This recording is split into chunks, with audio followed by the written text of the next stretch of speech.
listeners. You're listening to Home Bar Happy Hour, and the title of this one is Slippery When Wet. Slick floors, slippery shots, and the legend of the floor mojito. One guy's garnish is another man's floor salad. Let's roll, America.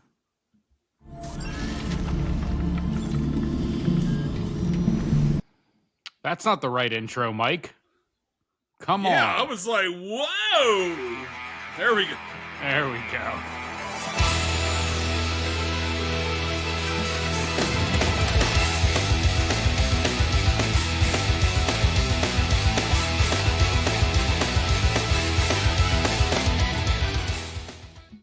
All right, let's roll indeed. Hello, everyone. Welcome to the Home Bar Happy Hour. We bring happy hour to you. This is the what's our title, Mike? Slippery When Wet. Okay. The Slippery When Wet. I love that. Isn't that an album?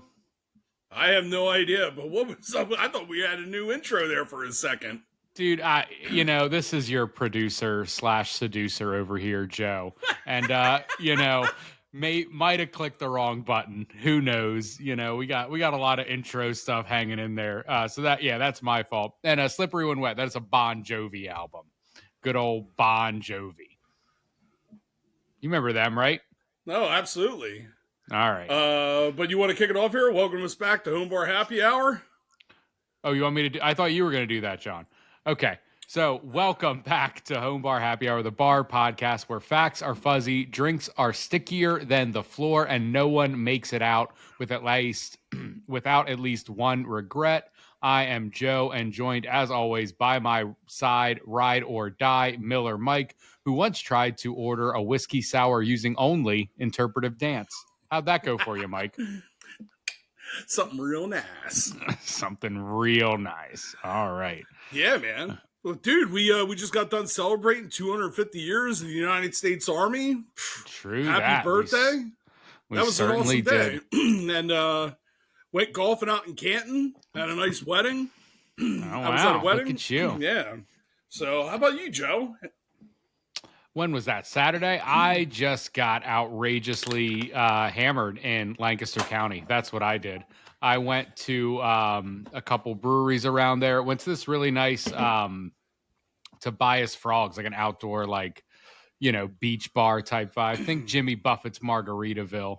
Hung out there, had a couple beers, and then I was shopping for a gift for a buddy of mine. So I went to a nice distillery and was sampling a bunch of liquors and bourbons and rums and whiskeys and tequila, and that did me in, bro.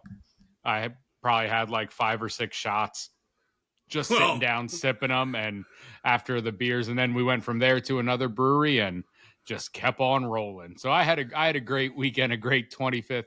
I was celebrating 250 years of the Army by doing pretty much what I did every weekend in the Army, just drinking until, I should have stopped a long time ago. But what about you, Mike? You said you went golfing out in Canton? Yeah, it's nothing crazy. Just went golfing and stuff like that. Played a bunch of 18s. Played fucking terrible. It may have to do with the amount of Miller Lights that I put down, because between the days of Friday and Thursday, I probably put down easily 6 or 7 30-packs of Miller Lite. That'll do it. That's a lot of Miller Lights. Wedding day really put it in, because I was in a tuxedo all day and it was hot as shit. And I just kept sweating. So every beer that I was drinking, it was sweating right out of me. Oof, I was killing it from like 9 o'clock in the morning till 2 o'clock the next morning. Oh boy! But let's get into this drink, brother. Yeah. So we got a really good drink tonight. We do. This is a great drink. This is the drink of the week. Is the Floor Mojito. Disclaimer: not actually made from the floor. Probably. The ingredients that you're going to need for this Floor Mojito: you will need 2 ounces of white rum, 6 mint leaves, 1 ounce of lime juice, 3/4 ounce of simple syrup, a splash of club soda, and garnished with a bar lime wedge that's seen things. So, rumor has it, the first floor mojito was created when someone dropped a tray of garnishes during a power outage. Now it's a house favorite, served in a mop bucket with 2 straws if you order the party size. That is quite a big mojito. I don't know why you'd only put 2 straws in your mop bucket, but to each their own. You can have a floor mojito with just one friend, but you could probably have it with a few other friends too. I feel like a floor mojito right now, man. Summer's here when I'm sweating my ass off doing a podcast. It is warm. Yeah. You got to get some AC, some ventilation in that place. I refuse to put AC in this. It's supposed to be 80s, 90s curricula here. We're doing, you know what I mean? Like we didn't have that shit back then. So we got a fan. What I need to do is get a window fan in here. And get a window fan. Get some air flowing. You know what I'm saying? Get one of them big. Do that here before it turns 90 to 100 degrees here in like 3 days. Get one of those big portacles that you hook up to, the water hose. Just got that big fan that looks like one of those old floor TVs used to get. You hook the hose up to the back. It goes in, blows some cool air on you. I'm just going to make one. I see those videos of those guys making these air conditioners. They put like salt and an ice with water in a cooler, and then they drill holes and then put copper cooling in there and put a little pump, attached a little electric pump to it, and it sends the water up through the coils and stuff into in front of a fan, and it blows. Yeah. That sounds. But let's get into some booze. Let's get into some booze news. All right, let's get it. A woman wins bar trivia using psychic vibes only. Perfect. From Eugene, Oregon, a woman known only as Mystic Brandy won 14 consecutive trivia nights at the Boozy Badger without writing down a single answer. Witnesses say she stared blankly into space, whispering things like, quote unquote, "It's definitely Alan Thicke. Or Alan Thicke, my bad. Alan Thicke, yeah. Yeah. And was always right. The bar finally asked her to leave after she predicted the bouncer's divorce 20 minutes before it happened. She now hosts her own trivia night at a gas station. Good for you, Mystic Brandy. There's nothing worse than a bad trivia host. You always want a good trivia host. Mystic Brandy, she sounds like a good one. I'd go to that trivia.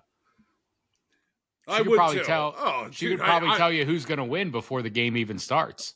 I love a good. I would go anywhere where there's like some sort of free Jerry Springer shit going on, where I could just sit there and like kick back and just eat popcorn and just watch the drama unfold.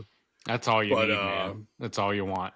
That's all we want. Speaking of all we want a bartender tale, Joe. Let's talk about the slippery nipple.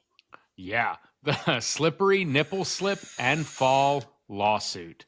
So this is a bartender tale. One time, this guy orders a slippery nipple, spills it immediately, and then sues the bar, claiming it was too true to the name. The court threw it out after reviewing security footage showing the man trying to moonwalk in flip-flops while holding 3 shooters and yelling, "I'm a sexy gazelle." He still comes in. We serve his drinks in sippy cups, which, that's what he needs is those sippy cups for sure. If you're going to be nipple slippery in and around and falling, I wonder how that actually came out. Like, I'm a sexy gazelle. probably closer to that one. This is like the slippery nipple slip and fall. Yeah. Quite the tongue twister. It is a tongue twister. I am a sexy gazelle. That's getting some tongues twisted around them gazelles, I bet. Oh, all right. We're in.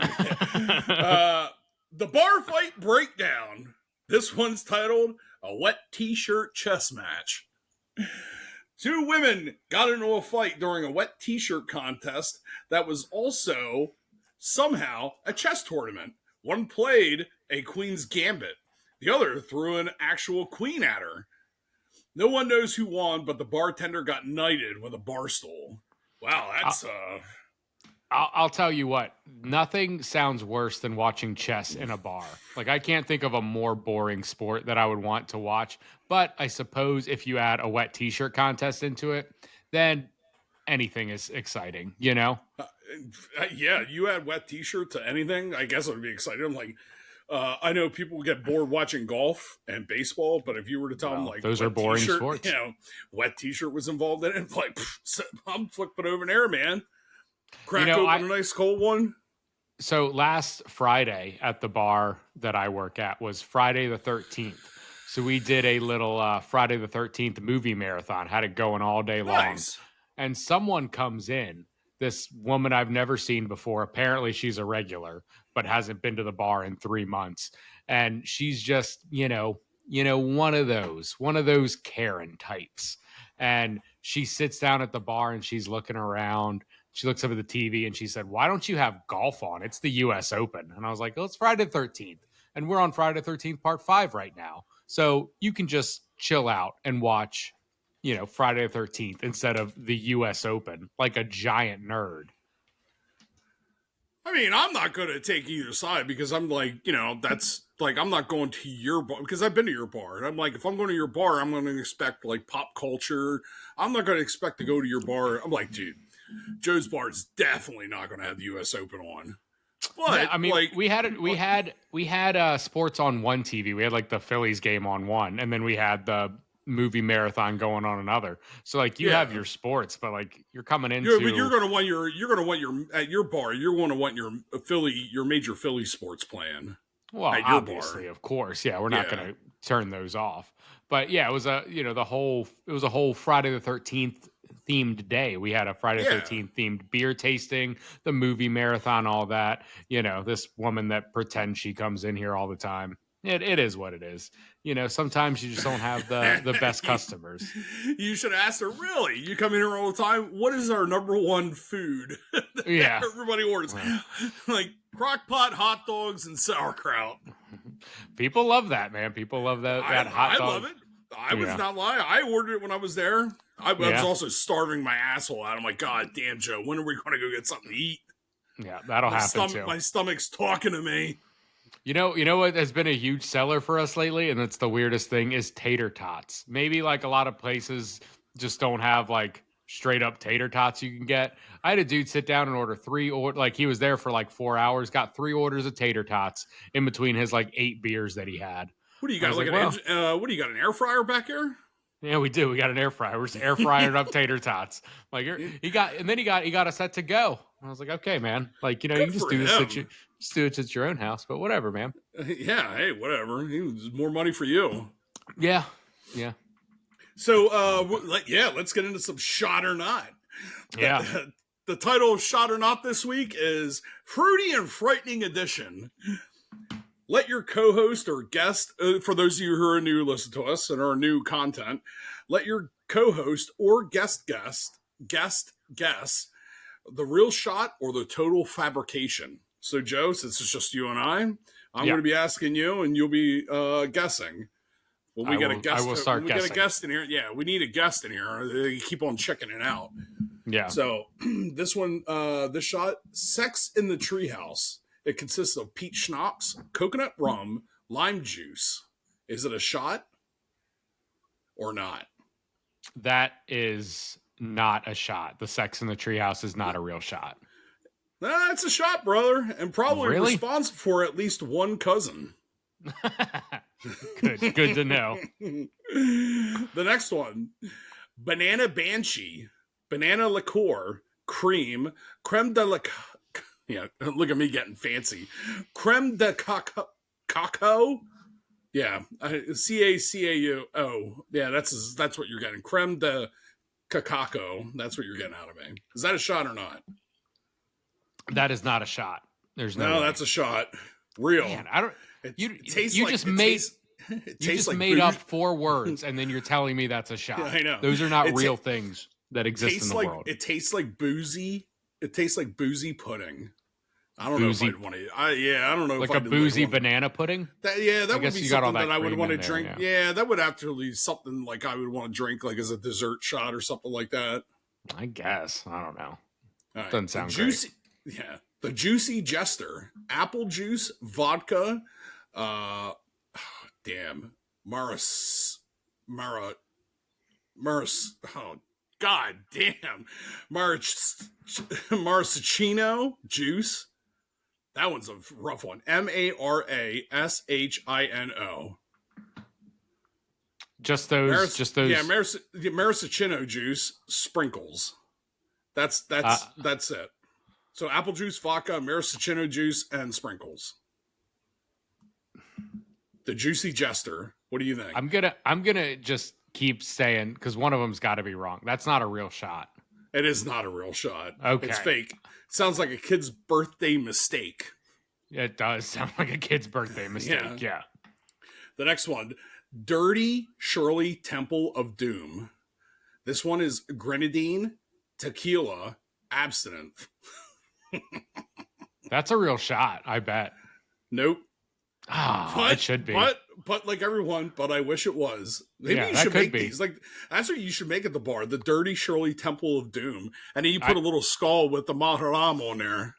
Yeah, or just Maharam, prepare to meet Kali in hell. Or if you have that absinthe too, you could probably light it, get a little flaming shot in there. Oh my, yeah. Then you'll be finding yourself in the Temple of Doom. Melting faces off. Yeah, tearing hearts out. And then the last one, the Melon Fuck Storm. It consists of Midori, vodka, and Red Bull. Can you say the name one more time? The Melon Fuck Storm. That is not a real shot. That's a real shot, brother. Oh man, these sound awful. It exists in 3 bars in Florida and has a punch card system. Has a punch card system? What does that mean? Yeah, so like if you do 4 of them, you get a 5th for free? I guess. Who the fuck knows? Man. Bar myth debunked. Clear liquor is healthier. Yeah. People love to say, "Oh, I only had 1 drink of vodka. It's cleaner." No. It's not kale. It's ethanol. The hangover you get depends on how much you drink, not the color of your poison. Sure, clear liquor can have fewer congeners. Is that right? Congeners? Yeah, whatever. The byproducts that mess you up. Yeah. But 6 gin and sodas, and you'll still wake up feeling like you lost the custody battle with your liver. I gotta tell you, now we're talking about gin and sodas. I got a new regular that's been coming in, Mike. This is a man. He works in Philly. He's about, let's say, like mid-60s. What do you think this man's name is? Just random man in Philly in his 60s. Very distinguished looking gentleman, kind of bald, but long hair in the back. Hold on, give me another chance. George. You're actually kind of close. His name is actually Ben Franklin. He works He works at the Constitution Museum, and he dresses up as Ben Franklin and talks to kids all day. So on his way home from work, he likes to come in, get a couple gin and tonics as Ben Franklin, all still in costume and everything. He's got it all. Just sitting down, having a conversation with old, Big Ben over here. Love it. If my name was Ben Franklin, I'd be walking around all day with a light bulb That's Thomas Edison. Well, no, Ben Franklin, he flew the kite. Yeah, flew the kite. Yeah, I'm walking around with the kite. Yeah. Come on, Mike, get with the fucking shit. Come on, you know American history. Yeah, well, I know. So let's get into some Barstool confessions. Sure. Go ahead, Joe. You lead it off. I will lead it off. Barstool confession. I married my bartender, then forgot. So this is a story from someone. So I'm drinking at a tiki bar in Key West. Key West is probably home of the best tiki bars, if you ask me. This woman is pouring me shots, and we are vibing. Next thing I know, I wake up in a hotel with a cocktail napkin that says, "Congrats, babe," heart, and a ring on my finger. Turns out we got hitched in a 24-hour Elvis-themed wedding bar. She served the drinks. I brought the vows. We're we're still technically married. She sends me Christmas cards signed from your favorite bartender wife. And that is very sweet. That is maybe the best and worst way to meet your wife. Oh my God.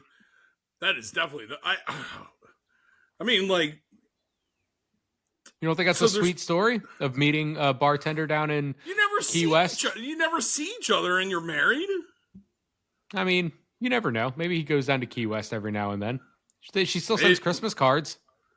It sounds like it's still working out. They're still married. 50% of marriages end in divorce, and that's only first marriages. The number starts extrapolating like heavily once you get into second and third. These two people, they're still married. These lovebirds, they're having a great time. Absence makes the heart grow fonder. They've learned that. Absence, okay. Yeah. I don't know, but hey, if you say so, I don't. I think these two kids are going to make it. I'm happy for them. I am happy for them too. Good for them. Yeah. I'd take that. I'd make that deal. Damn good deal. Yeah, I like it. Good job, my man. Yeah. So Joe. Yes, sir. This segment is the bar. This bar doesn't exist. It's called the Echo Room. Okay. There's a bar you can only find when you speak a secret you've never told anyone, and it echoes back. The walls are made of stained glass beer bottles. The jukebox only plays sounds you forgot, like your third grade teacher's voice or your ex laughing. Ooh. You order by saying your worst fear. The bartender gives you a drink that tastes like closure and a punch in the throat. Terrific. If you try to lie, the ceiling drips gin until someone confesses. No one leaves until they cry. Or karaoke, Total Eclipse of the Heart, backwards. Ooh. That's a wild bar. That's a crazy one. Yeah, that's like a cross between The Shining and Twilight Zone X-Files bar. Yeah. Yeah, The Shining. I would like what? I mean, it would be. Yeah, that'd be fucking wild to go into. What would you choose to do? Would you rather cry or would you rather sing Total Eclipse of the Heart backwards on karaoke?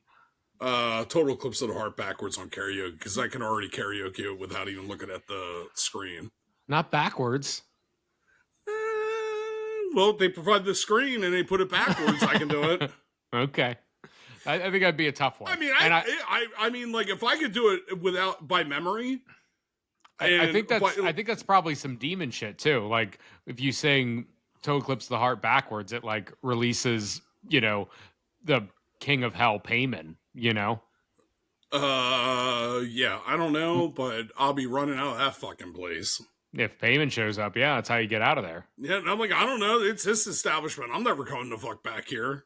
Well, I'm following you, brother. You're the one who summoned me. You give me those Miller Lights and that little tickle, that little ball sack of yours, boy. Get back here. Oh, boy. No, please. I didn't know Payman was a diddler. Yeah, well, you never know. You do never know. Yeah, I don't want to be attacked by some demon. They know that. Yeah, these demons, they're demonic for a reason. Yeah, we don't want to mess around with them. Oh, I love your insight in the statistics of this marriage stuff. Yeah, I mean those are common statistics. 50% for marriages end in divorce. That's only first marriages. The number starts exceeding exponentially when you get into second, third, fourth marriages. You threw me for a loop on that one. I'm like, what the fuck is going on now? Just numbers, buddy. You got to know. And these two kids, these tiki bar couple, still sending each other Christmas cards. How sweet is that? So sweet. Yeah, good for them. How about you give me? Do you have any type of? So you're good at numbers and this marriage stuff. What do you think the who was it? Mystic Mary? What was that? Who we were talking about earlier? It was Mystic, but it wasn't Mary. Mystic Blondie. Mystic Blondie. Yeah, Mystic Barbie or Mystic something. Brandy. Yeah, Brandy. It started with a B. Yeah. What do you think Mystic Brandy would say with your statistics and me being a single 41-year-old man? What about you getting married? Yeah. Or you're staying single, brother. I don't know. You gotta ask Brandy herself. She knows. She has all the answers. Show up to her next trivia night and see if that's one of the trivia questions. Like, what year does Michael Gustin, Miller Mike, get married? And I don't know, man. You know, a lot of stuff. I think I find it really funny that a lot of this stuff happens in Florida. Well, the city of freedom. Florida's a state. Yeah, yeah. The new Grand Theft Auto is going to be in Florida. I'm stoked about it. I feel like that's a perfect place. I'm stoked about it, but I'm not that stoked to spend $200 on a video game. I think it'll be 100 or less, probably in the $80, $90 range. I don't know. They said it was $200. Who's they? It was on X. Oh, good. Right. Right. Yeah. Nothing ever incorrect happens on Elon Musk's X. So, okay. Well, I mean, social media in general. Yeah. Yeah. It'll probably be around the $80, $90 price range. The new Mario Kart was $80 and people were in a tiffy over that. So I don't think this one would be going much higher than that. I don't know. It came straight from their Twitter profile. It did not come from the Grand Theft Auto. Rockstar said it's going to be around like $200. No, they didn't. There's a 0% chance. Yeah, man. Yeah, you're telling so many falsities up in here.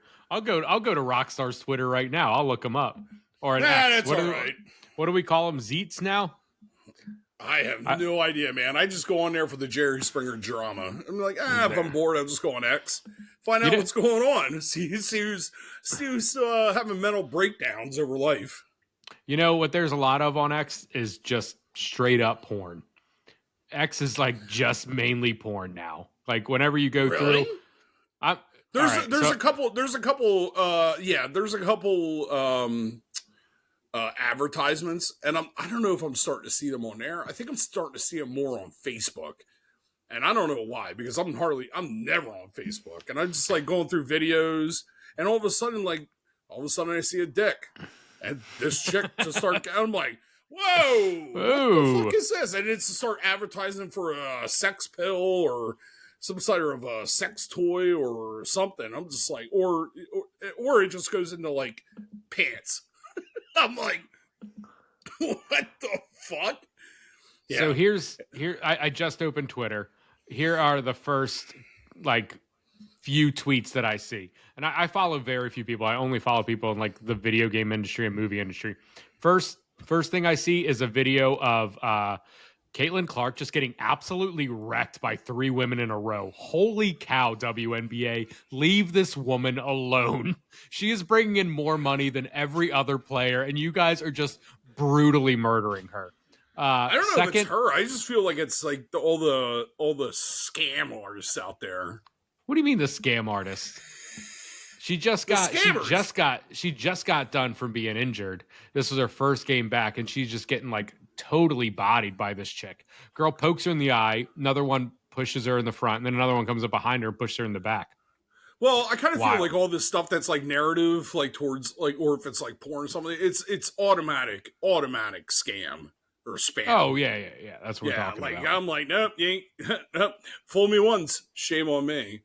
Or fool me once, shame on you. Fool me twice, shame on me. Oh, yeah, you won't get fooled again. I also see Jeremy Allen White in the trailer for the new Bruce Springsteen movie. That looks great. Yeah, no, sorry, Bruce can't. Bruce can't you're keep his head out of. Yeah, I love Bruce. I love it. I love his. No, I love Bruce's music. I like, dude. No, you just can't keep your head out of the political cloud. Like, I'm like, dude, it doesn't matter, dude. Yeah, like, listen, I want to listen to music. I don't want to listen to any of the political. Like, I want to be entertained. I want to live. Can I live my life? I don't want to. I don't care about I don't care about what everybody's opinions are and views. That's your shit. Like I want to be when I want to be entertained. Like, that's my outlet. Does that make sense? Yeah, like, I just don't care. I am. As I'm just randomly scrolling through Twitter during our conversation. Not that I'm not listening to you. I am 100%. You don't like the boss. I get it. Also seeing a lot of airplane fights.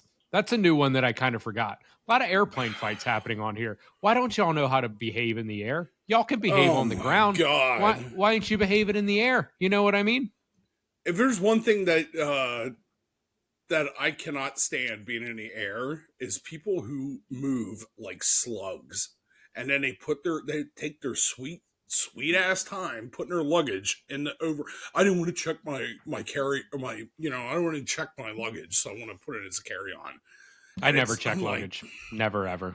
Oh really, dude? I'm all about checking luggage. I check that shit in. I'm like, dude, I don't want to come on. I come in the plane with my wallet, my phone, earbuds. Leave me the fuck alone. No, those bag handlers are drug addicts and alcoholics. They are going to lose your bag 100% of the time. Oh well, they have you could follow. You could you look at your. I ever since they had that scan where they scan your luggage, and it shows that if it's on your and if it shows it's on like your flight, and if it made the next flight, like it'll show you right there. You can track your bag. You know how I know my bag's with me on the flight? Because it's with me on the flight. I take it, and you know what the big downside of. Well, you're probably one of the exceptions because I could go with you on a flight. You could be like, bring your whatever. If it's able to check in, you could put it up there in the overhead. Sit the fuck down, strap in, shut up, sit down. Like, yeah, I also disagree with how they fill the plane. They should fill the plane. Yes, first class. Go ahead, sit down. But they should fill it from the back to the front, military style. I kind of don't understand why getting on the. I understand getting off the plane first is nice, but I don't understand like getting on the plane first is like an exciting thing. Like who cares? Like why do you want to get inside of this recycled air first? Like just wait a bit. Be a little late. Grab another drink at the airport bar and then show up. 10 minutes before the flight's ready to take off. Get on there quick, fast, and in a hurry, and then take off. Yeah, that's kind of how I am, but I always I'm afraid I'm always going to miss my flight by some. I don't know if that's the little OCD in me. I always want to make sure I'm very punctual. That's how I am. I'm a punctual person. But if I'm sitting there waiting, never missed a flight. If I'm sitting there waiting and there's a bar over there, you're goddamn right. I'm going over to drink. Yeah. All right, now boarding the ass end of the flight. Anybody wants to come on board? Come on board. All right, I'm coming on. Let me finish this last one here. I'm coming, brother. Yeah, the worst is all the people. They're like, okay, we're boarding, Group A now, and then all of the Group E's just stand up and start standing around in like a amorphous blob just around where a line would be. It's like, hey guys, Group E. Just wait your turn. You know what I mean? They're not like jumping in front of people. They just like want to be standing there. So when they call Group E in 20 minutes, they can be the first of the last. Yeah. You're like, all right, bro. Like, I don't know. Dude, the worst I've seen is the Southwest Airlines. So when they have you put, those, where don't even get me started on Southwest. She's like, I had this old couple. They were probably like late 70s. She's like taking her husband. He obviously doesn't give a fuck. She comes up to me. She's like, "What's your seat number?" And I'm like, "I don't fucking know. I'm at the back of the plane. I'm standing where I am. Oh, we're in front of you." And I'm like, "Who gives a fuck? Go ahead. I don't give a shit. We're getting on the same fucking flight. We're on the same row."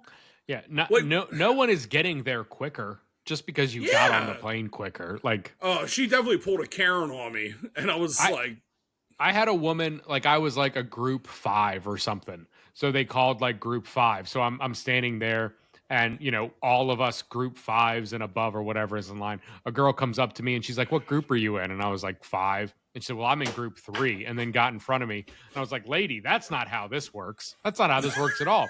You weren't here when they called Group 3. You can't just, bring the hierarchy of the plane down." I don't know, man. I would love, there's two people that I'd love to travel with. You and Asian Dan. I don't know. I mean, it could probably happen. I don't, Dan, well, I didn't travel with them. They decided to leave later to go down to Florida. This one Florida trip we were all getting together for. There's like 6 of us. and 2 of them already lived down there. The one dude was driving because he lives in South Carolina, and the 3 of us were all leaving from PA. Well, I like to get the early flight. The first flight out, I wake up early in the morning, get me the fuck out of here. I'm ready to go on vacation. Dan and David loved to sleep in. Mm-hmm. Yeah, so they chose to take the later flight from Pittsburgh. And it doesn't matter, you're leaving Pittsburgh, you're coming to Charlotte, North Carolina to go down to Fort Myers, Florida. Sorry, just got done chugging that beer. Anyways, so the sooner you get down to Charlotte, the sooner you get out of Charlotte. So I got the first flight out of Charlotte to Fort Myers. So when I got down there way early. So I was like, Uber, take me to the closest watering hole. I'm ready to get this vacation started. So I go down there, and then Kevin already lives down there. He picked his daughter up from it was some recital or practice or whatever. Dropped her off at the house or at her friend's place. Came over to the bar probably like an hour or 2 after I got there. And came up to me. We started, having a couple more beers, and then Dan and Dave started texting us, the group. Well, our flight got there was apparently a storm, and it got boosted over somewhere else, and then Dan started yelling at the customer service there. And then he turned around and looked at Dave. And just to make it awkward for him, he's like, "This is your America. You voted for this." And I'm like, "Oh my God." Good for him. Call him out, Oh my God. It was, even though it was totally I'm not just saying anybody's vote or whatever, but it definitely didn't go like that because Dan just made it, because Funk didn't vote for it, but Dan did. But since Dan's a minority, Dan looked at him and said it and just made a big scene just to go. It was fucking hilarious. I would have done the same thing. The same thing. So good let's wrap it up here, Joe, because I feel like we're getting down a rabbit hole, and we're not trying to do that here at Home Bar Happy Hour. Sure. We're not about politics or religion or people's drama and shit like that, unless it has some sort of hilarity to it. Right. Then we're going to talk about people's drama. So that wraps up episode 4 of Straight Up No Chaser.